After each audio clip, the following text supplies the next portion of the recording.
Hello, Mystic YouTube video. This is the orchard. During the week, the man that owns this land came and picked the apples. He came with his wife. It was a nasty rainy day and I thought I'll give them a hand. Well, I normally do. Anyway, so all the apples have been picked. So, what's this video about? Apples? No, it's about ignorant people. He's not an ignorant person. In his own way, he's quite advanced. He's a nice person and educated to a good degree, and he's got a very responsible job. And his wife works in the local supermarket, and she's very nice. She speaks about the best French that I hear spoken, very clear, very precise, and the words are chosen accurately. In front of you now you can see that I'm packing the main growing ground up, plasticking it off for winter. There's only carrots at the back and leeks at the front.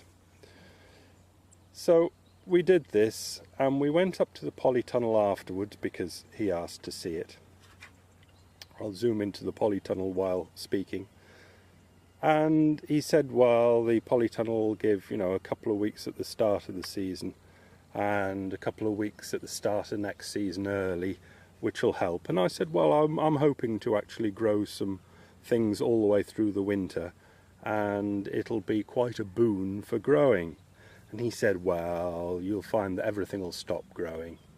And I said, well, when we have a look in, I'll show you some of the things that we're growing in there. Actually, should we pop up there, because it'll be easier for me to finish the video off when we're up there. So I'll pop up into the polytunnel and finish the video off there. See you up there.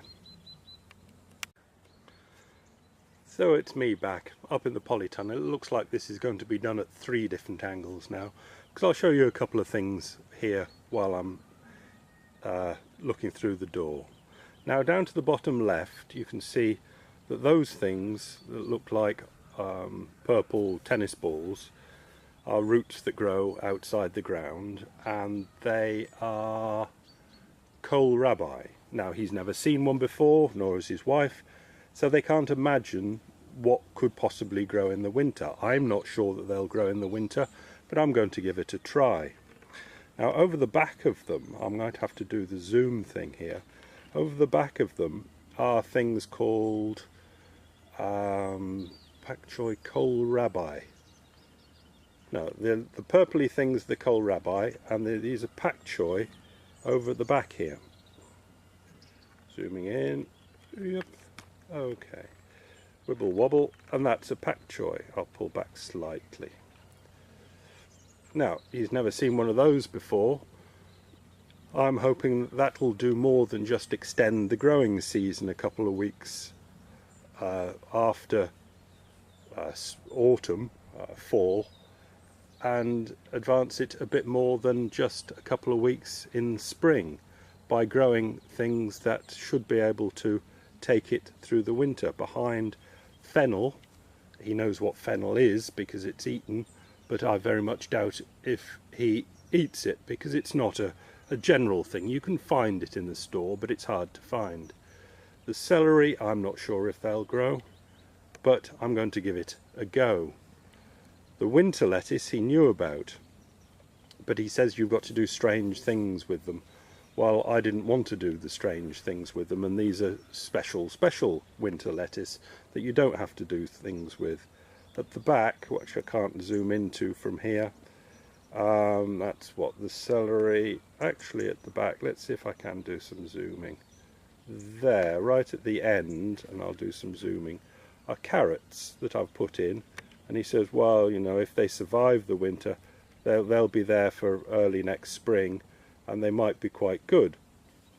And I said, well, this is a type called Eskimo, specially bred for growing in the winter, so hopefully we'll get something better than just might survive during the winter.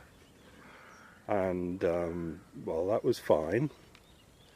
Over on this side, behind that handle, so it's there, behind that green leaf, that's epinard, spinach. Now, the spinach, perpetual spinach that we've been growing all through the summer, grew very well. It was very, very good, and is still there, and there should be one more wheelbarrow load to come off. But that's winter spinach, which should grow all through the winter.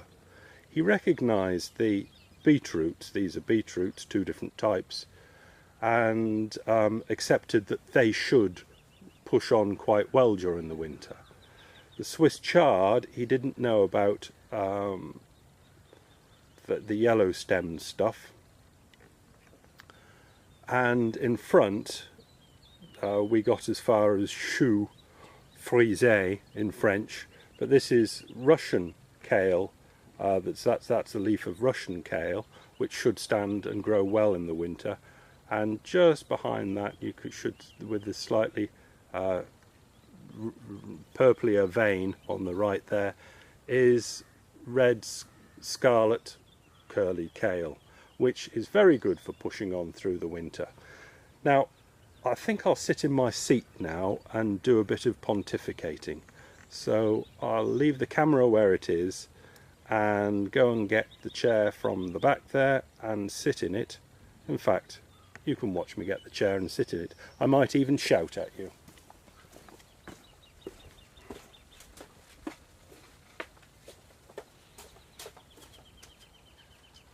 Except I'm not going to know what's the best angle, am I really?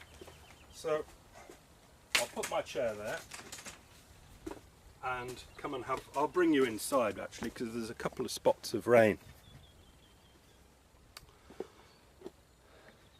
And tune in to where I will be. Ooh, I'll be about there.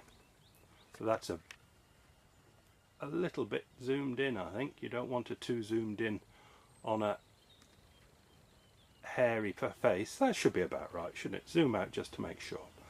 Right, I'll go into pontification mode. A bit far away maybe, but I don't think there'll be a problem in here. I would think the audio quality is quite well good enough. Anyway, that preamble was just really to say that some people can think and some people can't think. Now that sounds like it's black and white, which it obviously isn't. It's a graded scale from thinky to non-thinky. But the thing that came to my mind as one of the ways of describing this is something I believe are called idioms. Idioms are kind of, it's just like not an old wives' tale, but it's just a little group of words that's a concept that stands for a bigger concept. A classic example of people not thinking and just using idioms are sports people when they're being interviewed after a game normally, and you just get idiom linked to idiom linked to idiom. All you need to get is the what is it in English language? Subjunctive? No, the conditional? No, the conjunction, the and, of, but, so, because, therefore, what, that sort of stuff. So you go idiom because something, so something, and it's just linking blocks of idioms up. And it's just terminally difficult to listen to. I imagine politicians do it, but I don't listen to many politicians, but I can imagine it's the sort of things they do. Now, old people do it a lot. They just speak in linked up idioms. Cheap, trash, poor, ignorant people generally speak in linked up idioms. Basically, the stupider you are, the more idioms you use. I don't know if it's laziness or some other thing that we can call ignorance in some way. It's just as though, because why would badly educated people do it? It's not all badly educated people are lazy, but it's the lazy way of speaking. I I would imagine by now most people have linked up to what I'm talking about. Basically, if you do lots of YouTube videos, the chances that you speak in idioms is very small. Because with idioms, you've got these Lego, in English it was when I was young, building blocks, children's building blocks that you can go, but they're big building blocks. And you've got a box of these building blocks, and you can put them together and make a bigger idiom or concept to put across to somebody. But there are only so many in your toy box, and as long as you've got the conjunctions to link them up. But even put in different ways, after a while you're just repeating yourself, basically. So you've got the idiom people and the other people who think more in, I'll call it words. I've done videos in the past saying that real humans don't actually speak in words, but that'll only confuse this video, so I'll pretend we do.